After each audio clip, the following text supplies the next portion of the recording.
میں آج کے اس فورم کے توسط سے HRPTC کی جو میٹنگ ہے جو ایبٹ آباد میں ہو رہی ہے،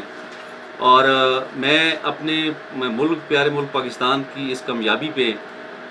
دل کی اتھا سے مبارکباد پیش کرتا ہوں. اور جس طرح ہماری فوج نے، جس طرح ہمارے فوجی جوانوں نے اور بالخصوص ہماری ایئر فورس نے اپنی کامیابیاں دکھائیں اور پوری دنیا میں اس وقت ہمارا نام روشن ہوا، اور جو دشمن تھا وہ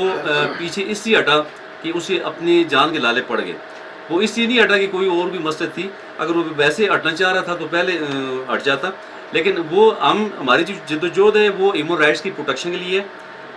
ہمارا جو گول ہے، ہمارا جو ٹارگٹ ہے کہ تمام دکھی انسانیت کو ڈور سٹیپ پہ ان کے دکھوں کا مداوع ملے،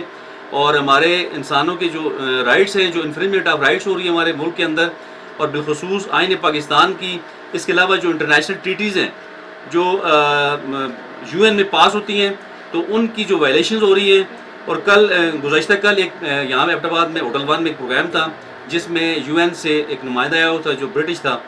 اور ایک پروگرام تھا انٹرفیتھ ہارمنی پہ. وہاں جب مجھے موقع ملا تو میں نے بات کی. اس وقت یہ جنگ کا جو سامان تھا یہ اس پہ تقریباً چیزیں فائنل ہو رہی تھیں،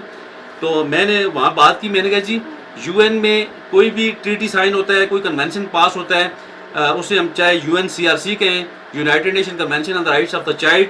یا پھر international universal declaration of human rights, یا سیڈا ہو، یا کوئی بھی اس طرح کا UN کیٹ ہو، تو اس پہ من پاکستان جب سائن کرتا ہے تو پاکستان میں عمل درآمد شروع ہو جاتا ہے، اور دیگر ملکوں میں بھی شروع ہو جاتا ہے. لیکن صد افسوس کی بات یہ ہے کہ UN اس میں آگے جا کے جب کسی غریب پہ ظلم ہوتا ہے، چاہے غزہ میں مسلمانوں پہ ہو، یا انڈیا میں مسلمانوں پہ ہو رہا ہو، سکھوں پہ ہو رہا ہو، یا کشمیر میں مسلمانوں کی عزتیں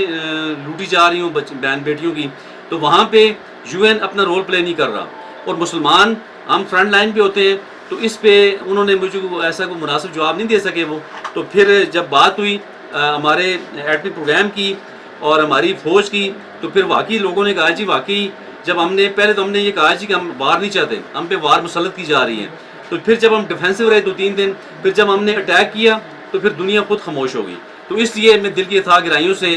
آج اپنے اس فورم کے توسط سے HRPTC کی طرف سے میں بڑی خوشی کا اظہار بھی کرتا ہوں. اور میں یہ سمجھتا ہوں کہ اگر یہ جنگ ہو جاتی خدا نخواستہ،